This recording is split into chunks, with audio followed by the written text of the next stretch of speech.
C'était à quel âge l'histoire d'amour? Ah, c'était jeune, c'était à l'âge de... On s'est connus à l'âge de...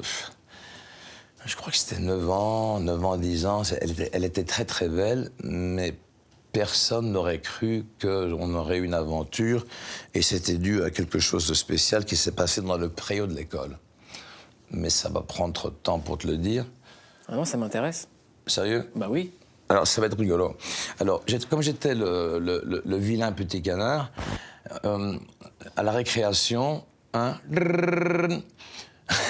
tu vas dans le préau et tu as 45 minutes, et j'aime bien parler tout le monde, tu as 45 minutes pour faire ta toilette, c'est-à-dire aller au numéro 1, au numéro 2, donc faire, je veux le dire simplement, soit de faire, Oui. comment on dit encore en français? Pipi, caca. Ouais, pipi, caca, et de ok, uriner ou chier, ok? Excusez-moi, bip, bip.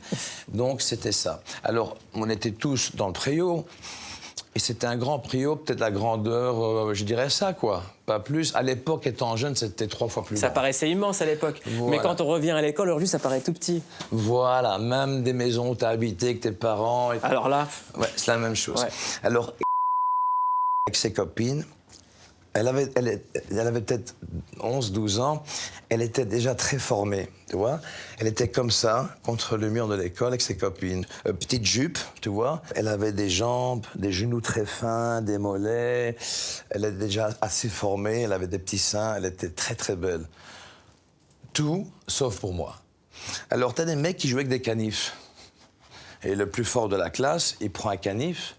Et t'avais les toilettes avec le petit bonhomme et la petite femme de couleur verte et des portes en bois où c'est ouvert en bas et ouvert en haut, mais tu sais pas voir ce qu'il y a derrière. Mais une question si quelqu'un... Enfin, je sais pas quoi, OK? Et ils sont tous là et ils jouent avec ce canif, tu vois. Et le mec, il le lance, les profs, il n'y avait pas, il le lance sur la porte. Évidemment, le canif, boum, il touche, il tombe par terre. Il y avait 5, 6 gars qui ont lancé. Un, j'ai raté. Le second, je rate. Le troisième, je rate. Le quatrième. Et puis le vilain petit canard. Mais le canif était déjà presque tout à fait cassé. Il dit, vas-y, Jean-Claude. Et là, il donne le canif. Ouais, pour se foutre de ma gueule, tu vois. Je prends le canif, et moi je le vois comme ça, et je lance, comme ça, et coïncidence. Elle En sort. fait, plus que ça, non seulement il se plante cassé, mais il se plante vraiment au milieu du petit bonhomme. Et le bruit. Alors, les filles d'11 ans, 11 ans et demi, quand même, elles sont impressionnées, mais petites, tu vois, elles font « waouh ». Et mes potos, ils se foutent de ma gueule, comme c'est la plus belle fille et tout le monde était... Ils m'ont poussé vers la fille, vas-y, elle te veut, elle te regarde.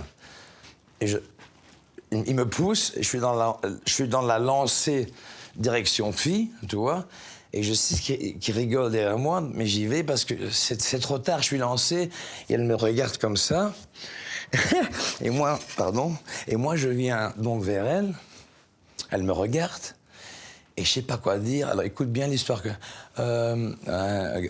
Gabi, tu veux faire avec moi? Elle me dit, quoi? Excuse-moi, est-ce que tu veux sortir, boire un verre, on se promène au bois ensemble et tout ça? Et elle me regarde comme ça dans les yeux. Ça vous dérange pas que parfois... Et alors, elle fait comme ça, elle dit oui. Ah. Alors là, quand elle m'a dit oui, et j'avais des papillons dans le ventre, c'est comme si elle m'a fait l'amour. Tu vois? Et alors donc, je suis sorti avec cette fille pendant 3 ans et demi, 4 ans. Jusqu'à 12 ans. Oui, 12 ans et demi. Et j'avais de l'asthme quand j'étais petit. Et mon père m'envoyait aux vacances de Noël pour faire du ski à la montagne. On partait en bus. Et cette fille a été entraînée par quelqu'un de très spécial où j'étais très très près, qui l'a introduit, elle a commencé à boire et tout. Et quand je suis revenu de vacances, comme j'étais très sensible, j'ai vu dans les yeux qu'une femme change quand elle fait l'amour, tu vois, c'était la première fois. Et ça m'a énormément blessé dû la sensibilité que j'ai. T'as des gens qui sont moins sensibles que d'autres. Tu vois? Et ça m'a foutu en l'air, j'ai chialé comme un gosse. Et alors je me suis mis à fond dans le karaté, dans le kung-fu, dans le muay thai, à fond dans le sport, donc Mr. Belgium, la salle de sport, le succès, tout ça. Et je crois que c'est grâce à elle. Je me suis bâti, j'ai créé un bouclier de protection. Et puis j'ai commencé j'étais avec des gonzesses du matin au soir, mais il n'y avait jamais cet amour que j'ai connu. Et quand un garçon est très sensible et une fille est très sensible, le premier amour est le plus important. Et je n'ai jamais, après ça, je n'ai jamais senti cet amour parfait. Tu vois, je veux dire? Et alors donc, ça m'a sauvé dans un sens. C'est très beau, Jean-Claude.